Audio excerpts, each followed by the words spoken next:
It's me, Luigi. Hello. Super Luigi 64 is a ROM hack based on Super Mario 64, but it lets you play as Luigi. Lots of new additions that weren't present in the original Super Mario 64. Lots of fun. Let's get into it. Dear Luigi, If you've never played Super Mario 64, the story is basically Mario goes to Peach's castle. She made a cake for him to eat, and once he arrives, she's nowhere to be found. And he receives a message from Bowser that all the power stars are gone, and Peach and the Toads are trapped within the castle's walls. So throughout the game, you'll go to 15 different worlds, 15 different courses, and collect 7 stars. 6 of those stars are going to be based on objectives like beating bosses, collecting 8 red coins in each world, and there's also going to be a 100 coin star. And so basically throughout the game you'll be doing that. There's also 15 castle stars, which when you play Bowser stages, there's red coins in those stages, so those count as secret castle stars. But when you beat Bowser, you get keys to unlock new parts of the castle. So that's basically a rundown of Super Mario 64 in a nutshell.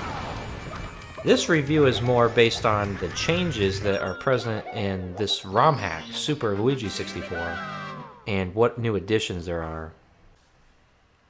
Back in 2020 of July, we had a giant Nintendo Giga Leak, and it showed betas of Yoshi's Island, Mario World, and Super Mario 64. We've seen the actual character model for Luigi in the original Super Mario 64, and people rebuilt him and put him back together, and we got to see what he would have actually looked like if he was in Mario 64. But in this ROM hack, you get to play as that Luigi character model that was in the original Mario 64. So like they brought it to life in this ROM hack. So that's pretty cool.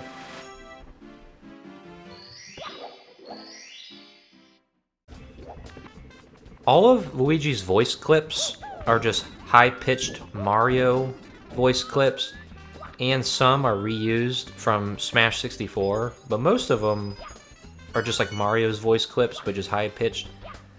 And that's pretty canon for the time being, because in Mario Kart 64, he had his own unique voice, but in Smash, which came out like 3 years later, in 1999, he had just a higher pitched voice, so maybe like at that time, they just didn't know what they wanted to go with or something.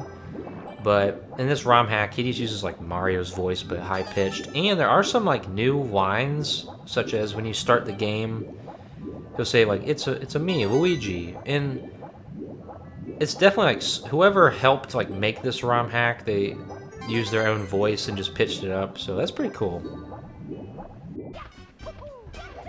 So Luigi, we all know he's a higher jumper than Mario. He can jump a little bit higher. In this ROM hack, when you do a triple jump, I feel that his jump is a little bit higher. His standard jumps, I don't think they feel any different than Mario's, but like the triple jump is. Also the long jump, I feel, is a little bit like further, so that's pretty interesting, and it's very like canon to his character, so that's pretty cool.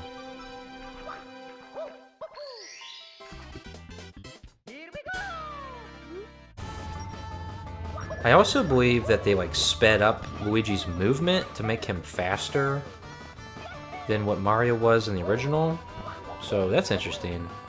I do feel like it was a little bit speedier movement, but it's not like too big to notice.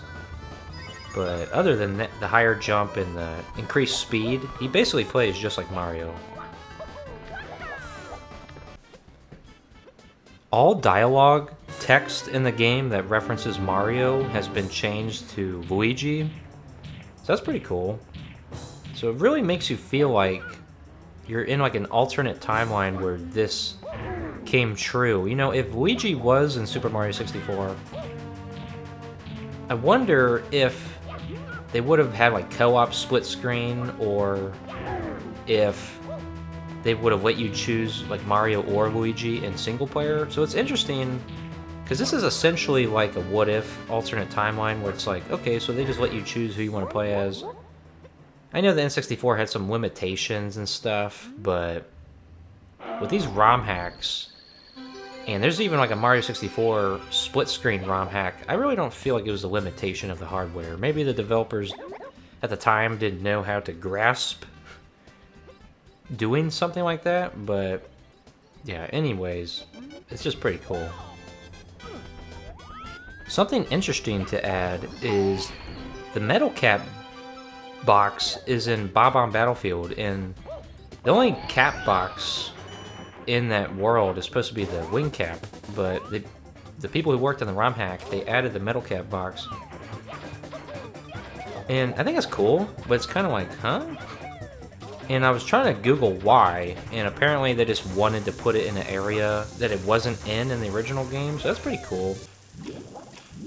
But I haven't seen any like other special caps in any other levels, so it's just like this one world. So that's interesting why they chose to do that.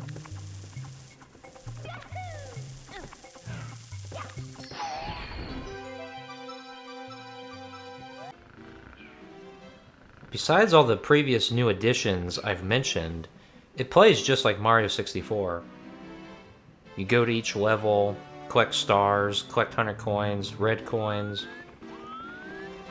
It's pretty much just Mario 64, but with Luigi. And that's pretty cool, because I've always wanted to play as Luigi. And on here you get to play as this actual character model that was found in the files of Mario 64. So it's just like a dream come true, honestly. Because I've seen ROM hacks a long time ago that used like a personally created Luigi character model, and he kind of had like a weird looking head, but this is just more accurate, and it's just awesome. In the original Super Mario 64, once you get all 120 power stars, you get to go to the top of the castle and meet Yoshi. And there's also a wing cap up there. But he gives you 100 lives, and then he jumps off into the waterfall. But on here, he does the same thing, but he mentions he wants to kick Koopa butt, and he wants to like stomp them. I was like, oh, so am I gonna get to play as Yoshi? And you do get to ride him around just like in Mario World. So that's pretty cool, because that wasn't present in the original Super Mario 64. And that's awesome that you get to actually do it on here. With Yoshi, after you talk to him on top of the castle roof, there'll be a Yoshi egg in each level. And you just like punch it or just walk up to it and it'll hatch. And you can ride on Yoshi. You can even collect the metal cap box, for example, while you're riding Yoshi. And I actually, on Jolly Roger Bay, I went and grabbed the metal cap box and I took Yoshi underwater with me because we were so heavy. And he kind of got stuck down there. So with Yoshi, he can't swim on here. And if you do like the slide, it'll kind of be like weird to go down the slide. So I don't think that was ever intended. But he does spawn in each level, even in the Bowser worlds. So that's pretty cool. You can't use him during the boss fight though. But you can eat enemies, eat coins. He has his iconic flutter jump. Very, very cool. And that's just awesome, you know? It would have been cool if that was in the original Super Mario 64. But I love all these new additions they added to this game. Even Princess Peach, they had somebody, I seen their name in the credits but I forget, they had someone redo her voice, and it sounds very similar to Leslie Swan. I think she did the original voice for Peach in Mario 64. So whoever they had match her voice on here, that's pretty cool. He did a great job, and sounds very similar to it. And she like mentions Luigi's name instead of Mario. It's awesome. It's like this is like an alternate timeline, you know. I know I said that already, but this game is so much fun, and I love all the new additions they added. Even the icons, like the file select, it's like Luigi's face instead of Mario's. Even when you turn the game on, it's like they kind of made Mario's face like Luigi's instead. It's just awesome. Like all the hard work that went into this is just amazing, and shout out to everybody who helped make this possible. Very cool. Definitely go play it, and I'll see you next time. Thank you so much for to playing my game.